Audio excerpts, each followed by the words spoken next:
ശശികുമാർ, സിമ്രാൻ എന്നിവരെ കേന്ദ്ര കഥാപാത്രങ്ങളാക്കി അഭിഷേക് ജിബത്ത് സംവിധാനം ചെയ്ത കോമഡി എന്റർടൈൻമെന്റ് ചിത്രമാണ് ടൂറിസ്റ്റ് ഫാമിലി. മെയ് 1 റിലീസ് ചെയ്ത സിനിമയ്ക്ക് മികച്ച പ്രതികരണമാണ് ലഭിക്കുന്നത്. ചിത്രം എല്ലായിടത്തും ഞെട്ടിച്ചുകൊണ്ട് തമിഴ്നാട് ബോക്സ് ഓഫീസിൽ വമ്പൻ കളക്ഷനാണ് നേടുന്നത്. റിലീസ് ചെയ്ത് 18 ദിവസങ്ങൾ പിന്നിടുമ്പോൾ 54 കോടിയാണ് ടൂറിസ്റ്റ് ഫാമിലിയുടെ തമിഴ്നാട് കളക്ഷൻ. ഇത് ഈ വർഷത്തെ മൂന്നാമത്തെ ഏറ്റവും ഉയർന്ന കളക്ഷനാണ്. ആദിക് രവിചന്ദ്രൻ സംവിധാനം ചെയ്ത അജിത് ചിത്രം ഗുഡ് ബാഡ് അഗ്ലിയാണ് ലിസ്റ്റിൽ ഒന്നാമത്. 152.65 കോടിയാണ് good bad അഗ്ലിയുടെ Tamil Nadu collection.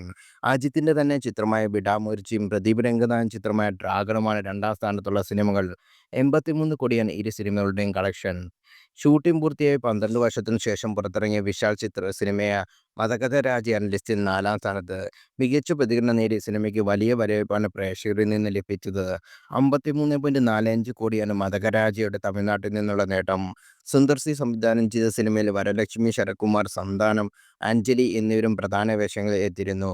സൂര്യചിത്രമായ retro ആണ് ലിസ്റ്റിൽ അഞ്ചാം സ്ഥാനത്തുള്ളത്. 50.85 കോടിയാണ് സിനിമയുടെ ഇതുവരെയുള്ള കളക്ഷൻ. സമ്മിശ്ര പ്രതികരണമാണ് സിനിമയ്ക്ക് നേടാനായത്. എന്നാൽ ചിത്രം ആഗോള ബോക്സ് ഓഫീസിൽ നിന്ന് 235 നേടിയെന്ന് നിർമ്മാതാക്കൾ അറിയിച്ചു.